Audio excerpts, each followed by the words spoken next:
Philistine is the westernmost of the provinces of Syria. In its greatest length from Rafah to the boundary of El-Lajun, it would take a rider 2 days to travel over, and a like time to cross the province in its breadth from Jaffa to Riha, or Jericho. Al-Jibal and Ash-Sharq, being two separate provinces that lie contiguous one to the other, are included in Philistine and belong to its government. Philistine is watered by the rains and the dew. Its trees and its plowed lands do not need artificial irrigation. And it is only in Nablus that you find the running waters applied to this purpose. Philistine is the most fertile of the Syrian provinces. Its capital and largest town is Ar-Ramla, but the holy city of Jerusalem comes very near this last in size. In the province of Philistine, despite its small extent, there are about 20 mosques with pulpits for the Friday prayer. Now, this passage was written by al-Maqdisi, a 10th century Arab geographer, and his description of Philistine, Palestine, establishes an identity for the territory which was known to the Arabs and Muslims of the time and has persisted in the same identity to the present day. And it's known by Palestinians, and indeed all Arabs, as occupying precise borders of the territory we call Palestine and that al-Maqdisi calls Philistine. I'll never forget what I saw at the Palestinian refugee camps. Men, women, and children, their bodies stacked up in piles. Clouds of white tear gas drifted over the area. Many of the worshippers moved quickly out of the mosque. We have to be more surgical in our actions. Some of them are waving homemade flags of Palestine, and a flag which is outlawed in Israel. The Palestinian revolution continues. Jordan River, Dead Sea, Jericho, Nablus, Nazareth, Jaffa, Mediterranean Sea, Hebron,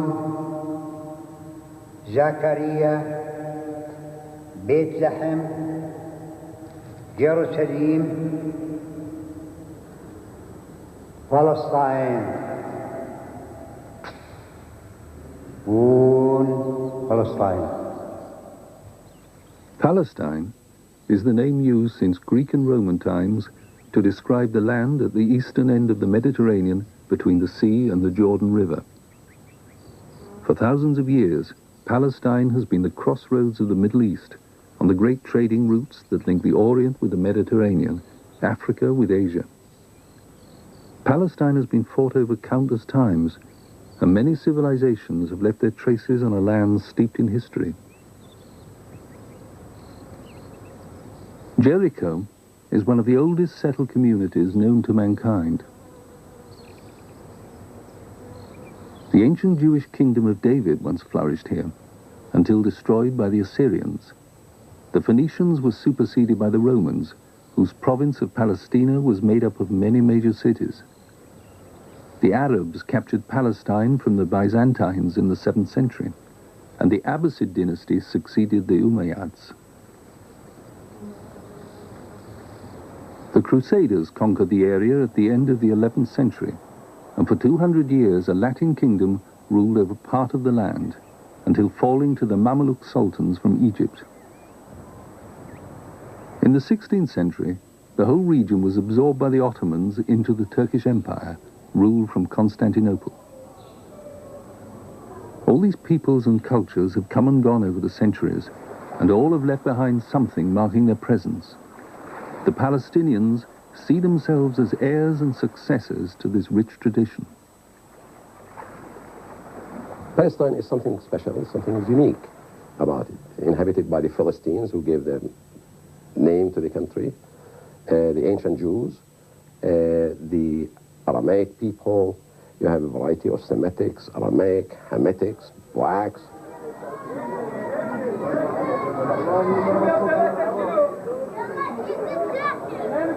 I think when we discuss the Palestinian people today, we are talking essentially about the Palestinian Arabs.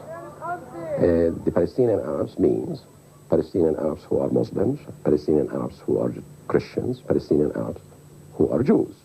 That is in the sense that they are indigenous to the land. Palestine's special place in history and in the imagination derives from its role as cradle for three great religions: Judaism, Christianity, and Islam. Jerusalem, holy city to all three religions, was the site of Solomon's temple, whose ancient walls are sacred to Jews today.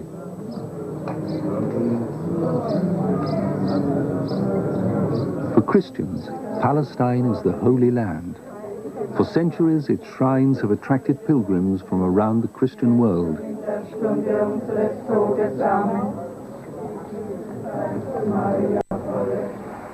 For Muslims, Jerusalem is their third, and the Dome of the Rock marks the spot where the Prophet Muhammad ascended to heaven.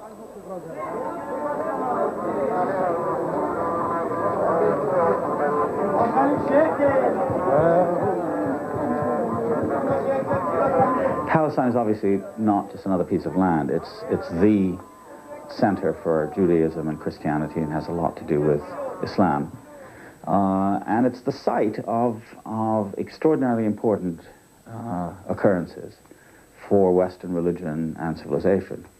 So that by the Middle Ages, for example, Jerusalem was considered the center of the earth. And it was the land of miracles. No other place is so saturated with religious and then subsequently cultural, and then beyond that, romantic, or if you like, even sentimental notions.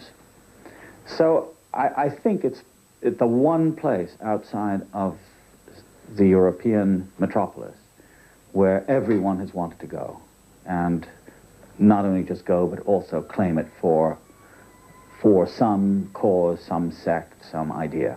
It was just a place where you had to be, because it was the one place in a certain sense validated your history as a European power.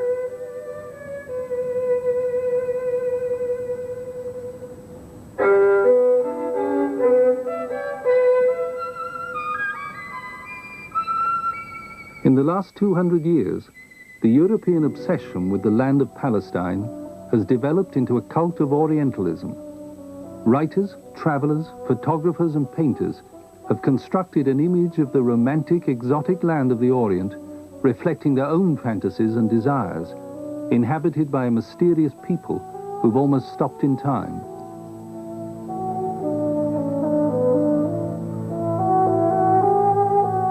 Modern figures blend into biblical scenes.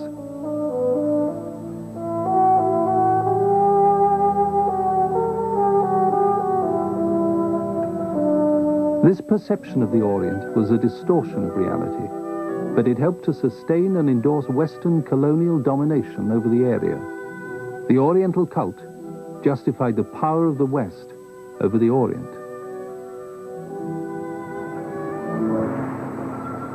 For Christians and Jews, the land of Palestine is just drenched in almost every rock, every place has a biblical meaning, and people who have read the Bible, whether Jewish or Christian, go to Palestine in order to see there restored, or in some way commemorated, the events of the Bible. I remember my father telling me as a boy, when he was growing up in the early years of the 20th century in Jerusalem, one of the things he would do, and he found it perfectly natural to do that, was to sell crowns of thorns to visiting German and British tourists who came there looking on the Mount of Olives, looking for bits of Palestine to take home with them.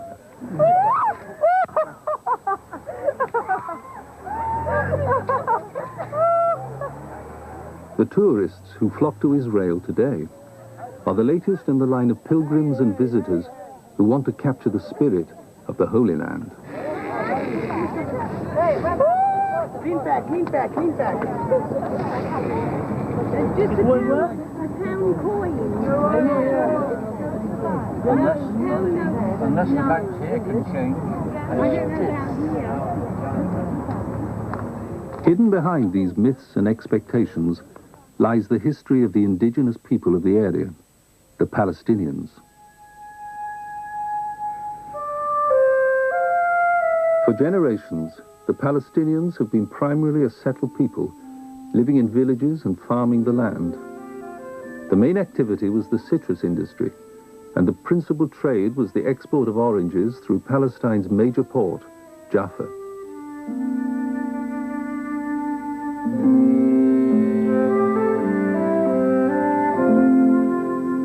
The majority of Palestinians were Muslims. There was an important Christian minority, and there had always been small communities of Orthodox Jews. Well, I think Palestine is unique in the Arab world in the sense that the Muslims were very familiar with the Christians, and the Christians were familiar with the Muslims. The Muslims were familiar with the Jews, and the Jews were familiar with the Muslims and the Christians. As I grew up in the land, I knew something about Easter, I knew something about Christmas. It's not mine, but I used to see the festival in the Christian section of the city. On Saturday, I knew that the Jews must not do something about the light, and they used to hire us, in fact, to go and turn off the candle or turn off the light. They would pay us, 5 pennies or whatever it is. We knew something about kosher food. We knew all of that. There was a tremendous amount of interchange of not only information, but real knowledge and respect. After the fast of Yom Kippur, the Arabs used to come to our home and bring us the pitas, the food. After their holidays, we used to go to and visit them. Arabs and Jews lived in such a way that there were no differences. As a matter of fact, we didn't ask whether this one is an Arab or a Jew. We spoke Arabic at home. My mother language was Arabic. And the way we were dressed, the way we felt, our tradition was exactly the same. Although most of the people were farmers, there were important urban centers. Here, people were engaged in commerce and industry. The cities were proud and vibrant, and it was here that there was the greatest exchange of ideas with the West. Schools, colleges, religious societies helped encourage the development of a middle class with a conscious sense of a Palestinian identity. Political influence was still concentrated in the hands of a few traditional families. By the early 20th century, there were the first stirrings against Turkish rule amid a general awakening of Arab nationalism. At this time, there was no separate Ottoman province of Palestine. The area was subdivided into several districts, all administered from Beirut and Damascus. The total population of Palestine amounted to about 500,000 Palestinian Arabs living in some 800 villages and in a score of cities and towns. But in the 1880s, the first Zionist settlers began to arrive from Europe, inspired by an entirely new type of movement. As a political movement, Zionism was born at a time of intense European nationalist rivalry. Founded by a group of Jewish intellectuals, the Zionist movement looked to the acquisition of land in Palestine as the first stage in the creation of a Jewish state, as a refuge from centuries of persecution. Wealthy European Jews, like the Rothschilds, financed the building of early Zionist settlements in Palestine. Zionists began to settle on the land that was special to them. The seeds of the conflict over the land of Palestine in modern times were sown. I think that the Zionist success in Palestine was premised on the notion that there was no one in Palestine, or if there was, they weren't worth bothering about. And certainly the case that the Zionists made to the West was essentially, as Israel Zangwill put it, that it was a people without land going to a land without people. And that slogan caught it very neatly. So that the Palestinians, who were obviously there and were in fact seen, I mean, they couldn't have not been seen, and they were even seen in some of the films and pictures of the time, and even descriptions of the time, were almost always treated not as a people, capital A, capital P, but as inconsequential nomads, as miscellaneous peasants, as people without any important identity or attachment to the land. They were, as one of the early Zionist settlers in the 20s put it, they were like the rocks of Judea that could be removed. They were an obstacle, but they could just be put aside, and they had pretty much the consciousness of rocks. In other words, not very much.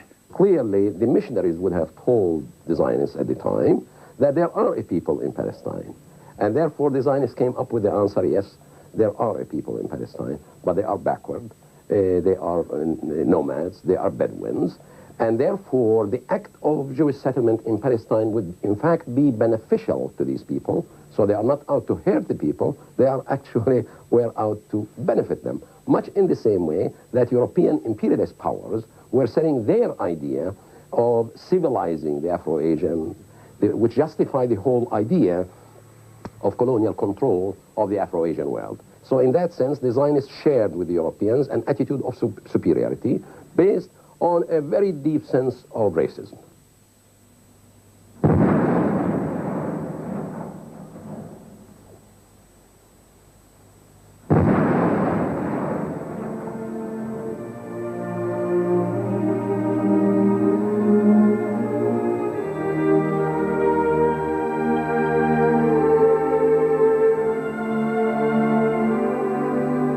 The First World War transformed the situation in Palestine.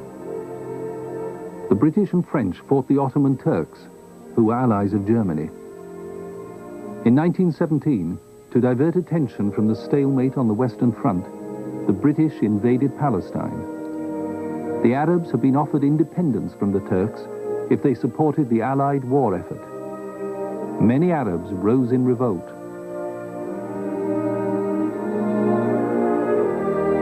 Slowly at first, then more rapidly, the Allies advanced from Egypt through Gaza into Palestine. The land that had seen countless armies come and go now witnessed the advance of a modern 20th century army.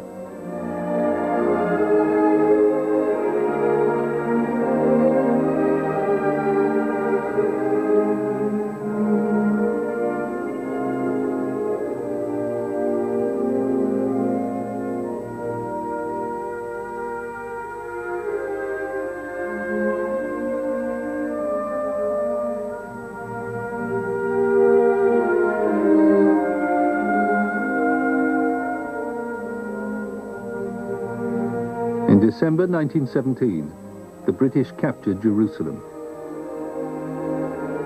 General Allenby made a triumphant entry into the city, the first Christian conqueror since the Crusades.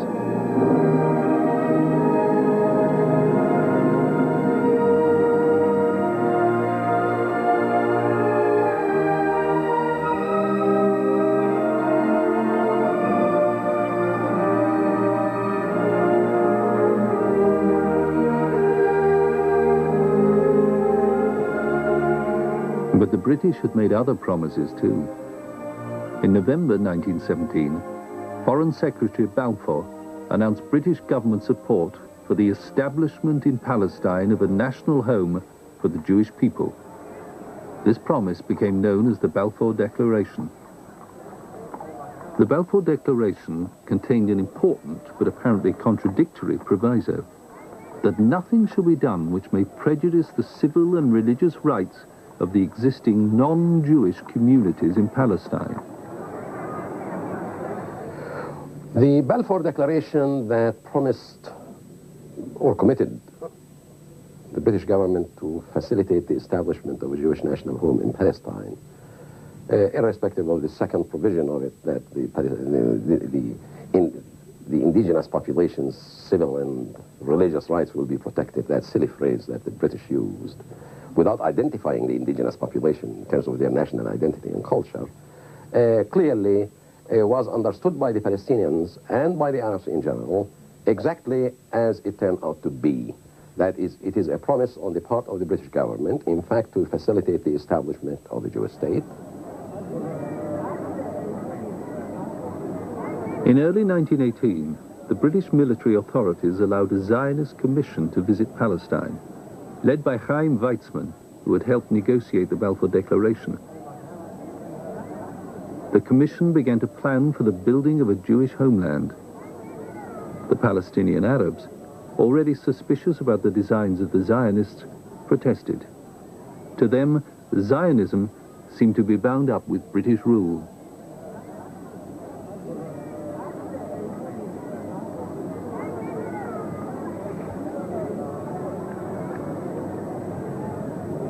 At the end of the war, the Arabs turned to the British and the French Sharif Faisal, the leader of the Arab revolt, whose armies had helped the Allies to defeat the Turks, went to meet the British generals in Damascus. The Arab peoples now looked to the Allies to act on the promises they had made in the war and to fulfill their side of the bargain. They hoped at last to achieve the independence that had been denied them by the Turks. But the Arab hopes were frustrated by a secret agreement reached during the course of the war, known as the Sykes-Picot Agreement. The British and the French had decided to carve up the whole region into their own spheres of influence. After the war, under the guise of League of Nations mandates, the French had the areas that became known as Lebanon and Syria. The British had the areas called Palestine, Transjordan, and Iraq. Faisal left the meeting in Damascus disappointed. None of his demands had been met by the Allies. The Arab revolt had been in vain. The Arabs were left in no doubt as to who was now in charge of the region.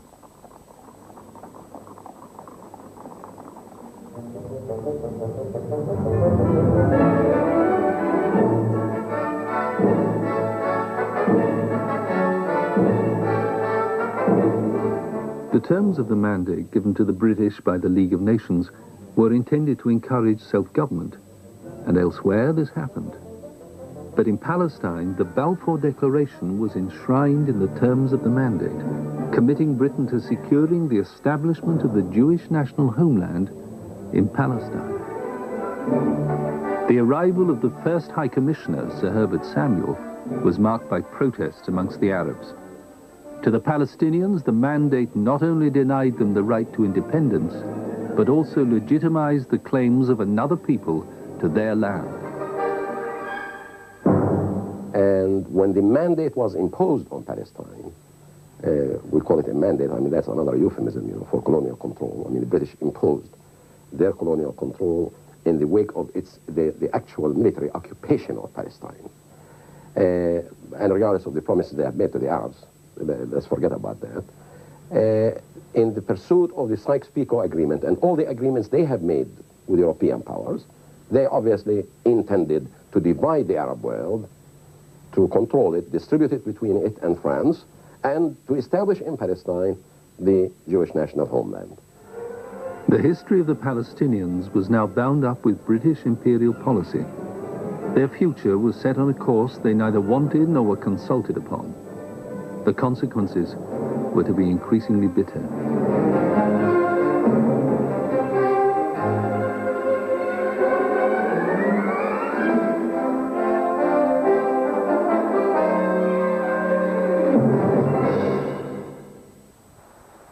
The Palestinians were traditionally a farming people, living and working in villages scattered throughout Palestine. For the peasant farmer, there existed a strong bond with the land, the source of a family's livelihood and its wealth, built up through generations of cultivating the soil. Abu Muhammad is typical of many. He used to farm the fertile lands of a village called Safuri, in a lush plain just outside Nazareth, in the north of Palestine. من 500 سنة سبفريكم المقبرة هاي تبعنا الأتراك حكمت 450 سنة وإحنا موجودين في الأتراك سيدي وأبوي وأبوي وأبوي مع الأتراك ولنا الأرض اللي هي بنملكها لا رحناش ولا جينا وأنا هون.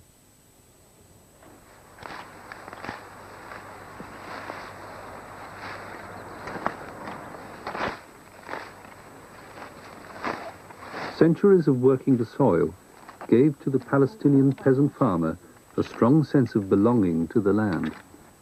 But this bond was not based on the same formal concept of land ownership as in the West. The property of land in the past was, as it was called, al-masha. That's collective ownership of the land. Everyone who worked the land owned it. He doesn't own it, but as long as he works it, it is his. The Ottomans began a process of land registration which gave formal titles to the land. But in many villages, the land was simply classed as common land. Under the British administration, this land passed to the state and could be bought on the open market. Other tracts of land were registered, often by absentee landlords acquiring vast estates in Syria and Palestine in return for services to the Ottomans.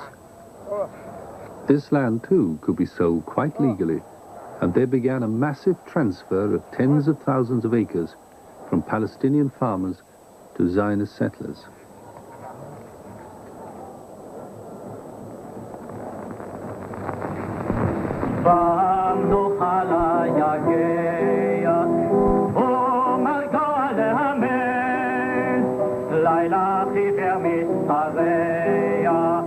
To the Jews from the crowded ghettos of Europe, Palestine represented a liberation. Here Jews could buy land and build their society through their own labors, and this was seen as a form of national redemption. Young Jews from Europe began to arrive in Palestine by the thousand.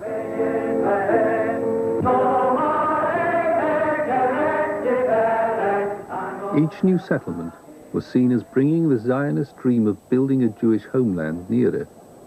But for the Palestinians, each new settler threatened a future in which they would have no place on their own land. Well, to establish a Jewish national homeland, you needed two things. You needed people, and you needed land. These were the two important spokes, as it were.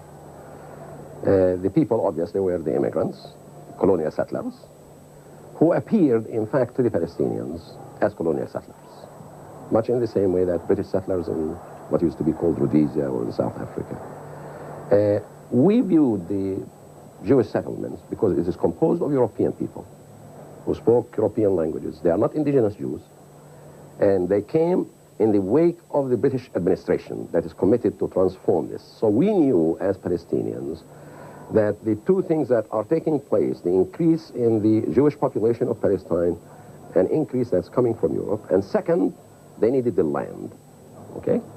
And the major land areas that were bought, in fact, by the colonization societies, by the Karen Qayamet, were bought from Lebanese or Syrian absentee landlords who had nothing to do with the land, but the tillers of the land, and that was a major issue, were evicted from those lands. So there had developed an understanding by the Palestinians that with each Jewish migration, there is an expulsion of the Arabs and there is an acquisition of land. The threat to the Palestinians was that land once acquired by the Zionists was declared inalienable from the Jewish people. It could never revert to the Arabs who had worked the land for generations. And we could not help but feel, in fact, that the growth of this alternative society that literally had nothing to do with the Palestinian Arab society, that stood in antagonism to Palestinian Arab society, we could see that at a certain point in time, that society is going to overwhelm us.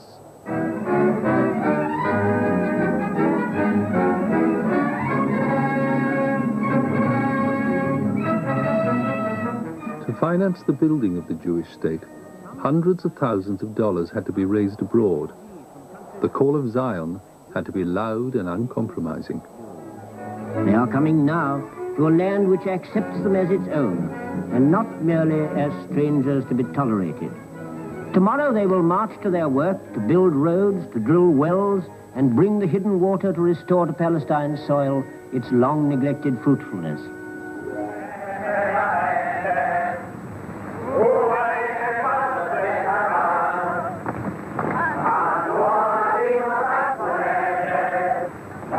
The Tel Aviv beach is the greatest place of recreation in Palestine.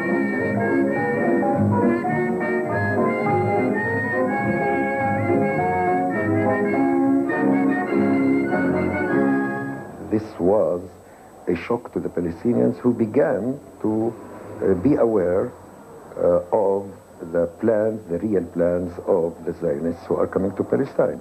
They began to see that the Zionists are coming to take the land and to push the Palestinians out of it, and so they decided to resist. Violence became endemic. there were major riots against Jewish communities in 1929, in 1933, and in 1934, leaving hundreds dead. The Jews accused the British of failing to preserve law and order.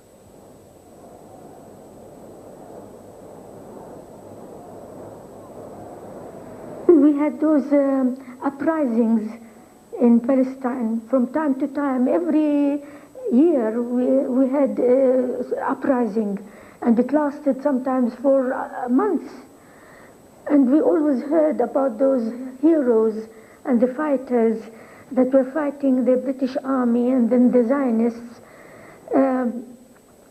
All this created in us this feeling of nationalism. The 1930s saw a dramatic increase in the number of Zionist immigrants to Palestine, from 4,000 in 1931 to over 60,000 in 1935, many fleeing from the rise of Hitler in Germany. The Palestinians feared being swamped by these new settlers. A sense of panic and desperation spread amongst them.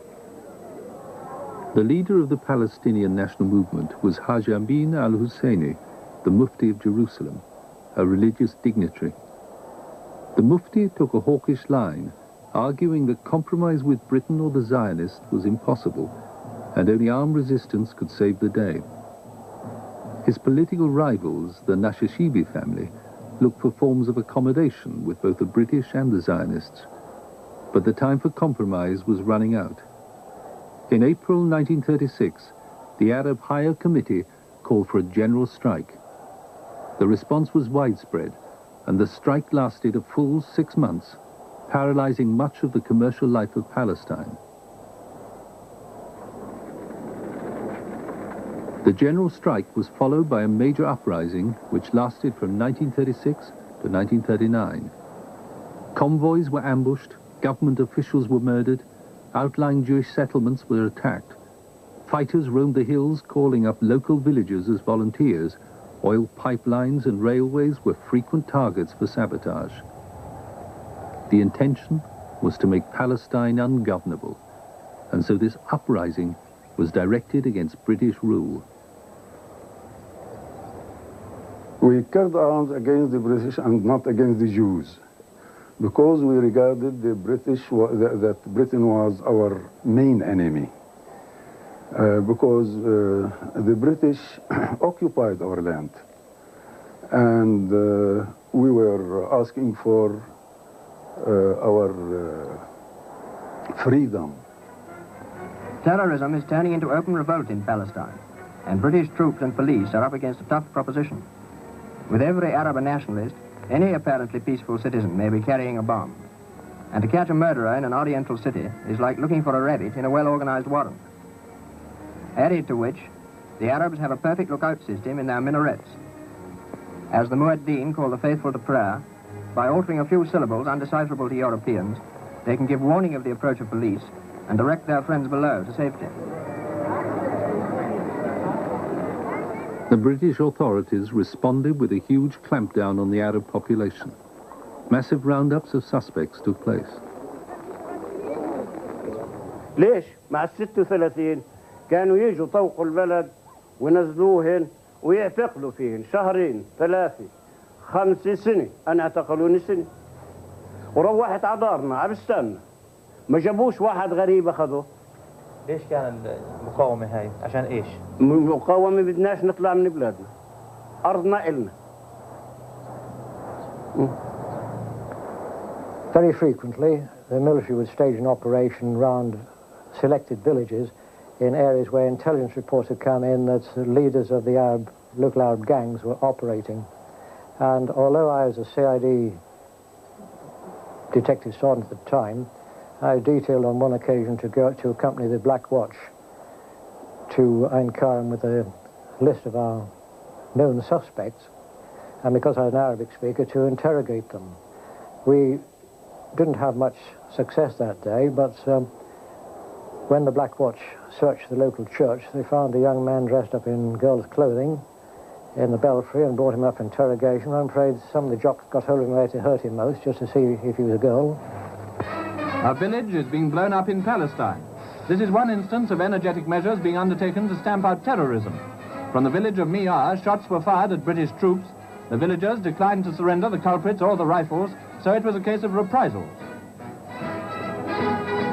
The lorries of mechanized infantry are parked in the valley during the punitive action. Armored cars patrol the roads, while artillery is brought into operation as a warning to Arabs lurking in the adjacent hills. يعتقلوا يعني بكل غرامات يدفعون غرامه يفرضوا على القريه غرامه مبلغ اللي ما تقدرش تقوم فيه. ومن الجمله بلدنا اللي هي البلوه صار حدها اللغم وطلع بالجيش وهن فايتين مزعهن طلعوا على القريه فرضوا عليها القتل والناس وفرضوا عليها اول مره فرضوا عليها تقريبا مبالغ ما قدروش. قاموا دفعوا لهم جانب لموا مصاري كان ما فيش مصاري ومن الجمله ظل 50 ليره من قاموا اعتقلوا 50 شاب وانا منهن وجابونا على كمب في الرامي كمب الجيش ويشغلونا اشغال شاقه وقتل وعلى انا من اللي اعتقلونا على ليره وقعدونا شهر ونص واحنا ما احناش عارفين حالنا وين وهن ما يعرفوناش وين راحوا فينا. The policy of applying collective punishments to villages suspected of harbouring rebels had been used in Ireland. On the call from a bugle, the inhabitants had to leave their houses with their perishable goods, and their homes were then blown up in front of them. When it was known that a particular community had committed an atrocity of some sort, that there could be a collective fine put on the village, and where it was known that a known gang leader had property, they would blow up his house. That was not confined just to Palestine. I think we did it in Iraq, usually by bombing, and we did in the northwest frontier of India. And when I went out to Nigeria, there was still an old standing order that you could burn down an African village if there'd been trouble on. So it was not a problem confined just, a tactic confined just to Palestine. During the uprising, 7,500 Palestinians were detained, 5,000 were killed in action, and 112 were executed. The leadership went into exile. The Palestinian uprising represented a major revolt against British colonial rule. Effectively, the Palestinian community militarily was defeated, politically it was defeated, in the sense that the leadership itself was put in concentration camps, in exile, expelled from Palestine, so the Palestinian people were politically, if we can use the term, decapitated. After all, there is a certain asymmetry in the achievements and the status of the Jewish community of Palestine as a European community, coming from Germany, from Britain, from France, clearly countries that were technologically much more advanced, that had a much more effective base of social organization than the Palestinians, who were controlled by the Turks before, they're mostly rural, the high rate of illiteracy. So if we look at it was a contest between, not only between the Palestinian people and the Jewish community, which was much more advanced, but also a contest with the colonial power. That was the most powerful power in the world at that time. A royal commission led by Lord Peel investigated the causes of the disturbances.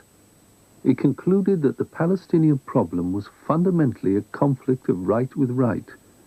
The Peel Commission proposed partition, the creation of separate Arab and Jewish states, with Jerusalem still administered by Britain. The Palestinians were shocked that a government commission now called for the creation of a sovereign Jewish state.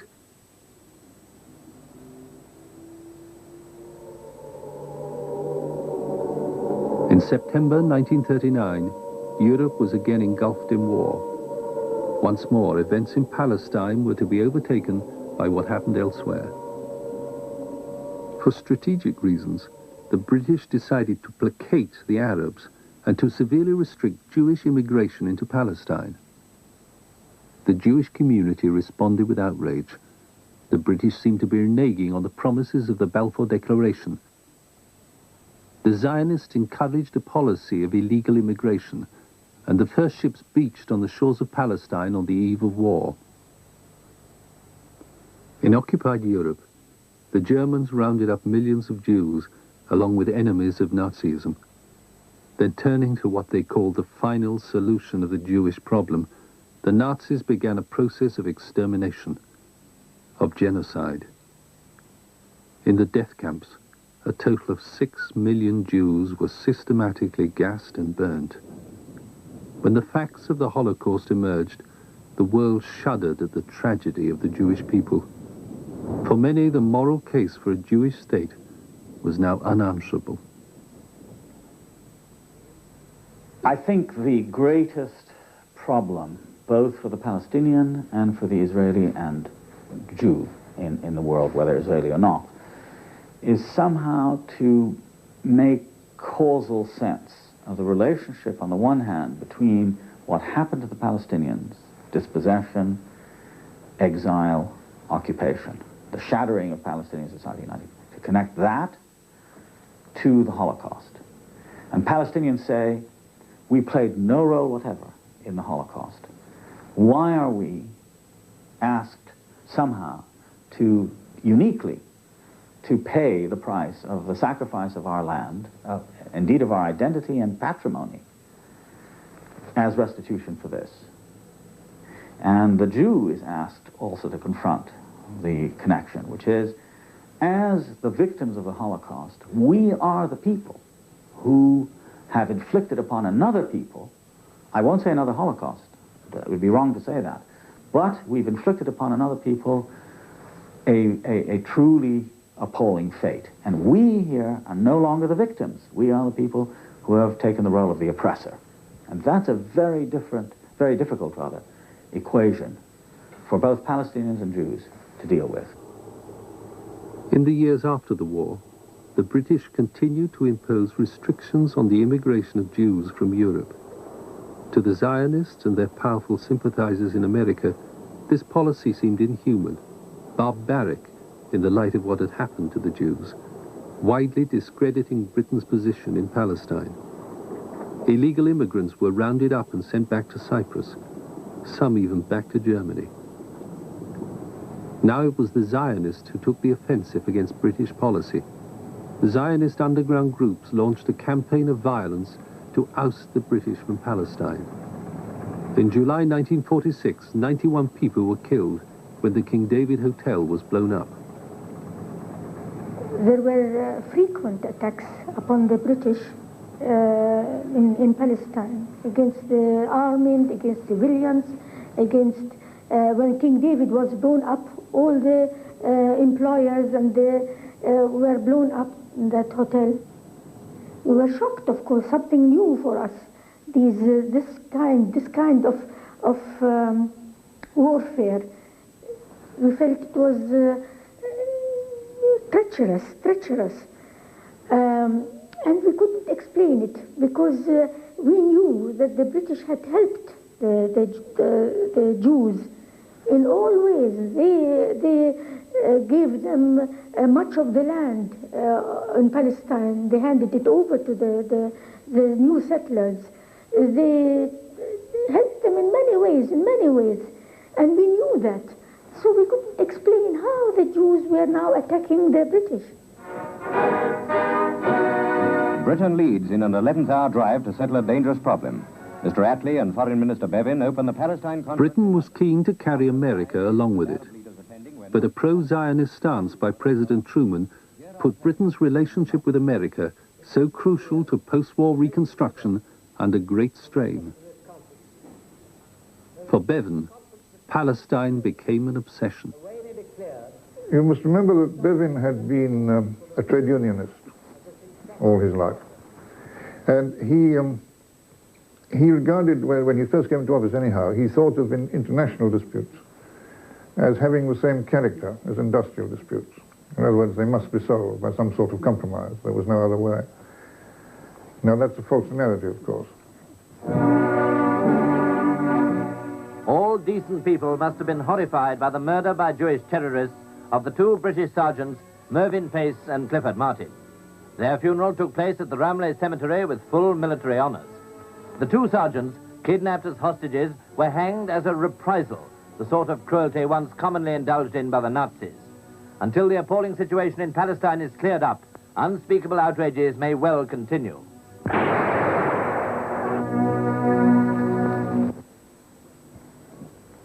It was at that stage that the government decided to put the question before the United Nations. In the first place, we made a request to the United Nations for advice on what to do next. Within the course of the proceedings in the United Nations, the government came to the conclusion that whatever conclusions the United Nations came to, we would, in any circumstances, withdraw. I have been instructed by His Majesty's government to announce with all solemnity that they have consequently decided that in the absence of a settlement, they must plan for an early withdrawal of British forces and of the British administration from Palestine. And after that, the British position was that we would not allow ourselves to be used for the implementation of any policy that was not acceptable to both the Arabs and the Jews, which meant virtually that we were not prepared to continue to take any responsibility in Palestine after the United Nations had reached whatever decision it was going to reach. On the 29th of November 1947, after months of debate, the United Nations voted on the future of Palestine. The vote followed days of intensive lobbying by the Americans and Zionists.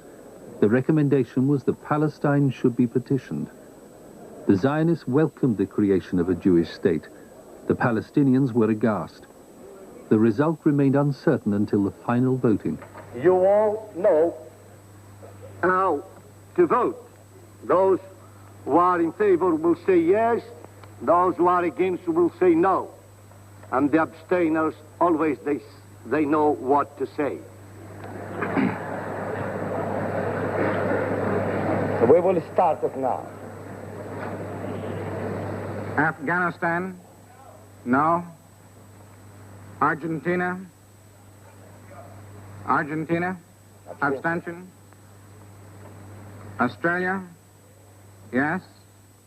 Clearly, the Palestinian people do not have the right to self-determination because the Palestinian people had expressed themselves against the establishment of two states in Palestine at that time. They wanted the independence and sovereignty of Palestine with its people, Palestinian Arabs and Palestinian Jews at the time. There was no Israel. Ethiopia, abstain.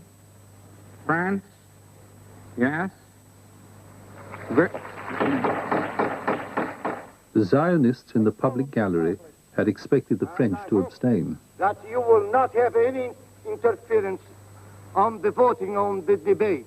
I am confident on the way you will behave in a so serious decision taken by this assembly, because I am decided not to allow anybody to interfere in our decisions.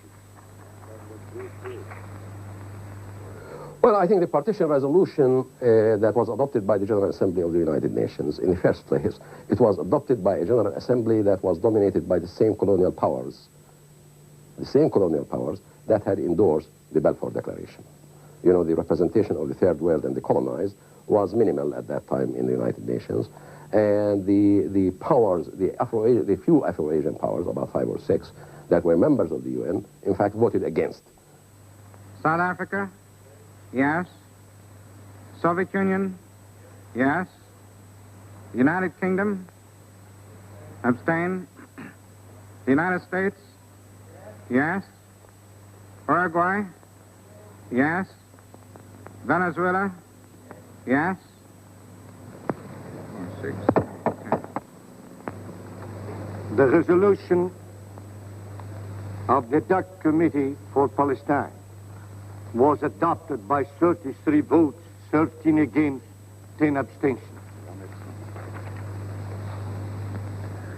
I think for most Palestinians, certainly of my generation, and perhaps even the generation that comes after mine, 1947-48 is still the pivotal year in our national existence.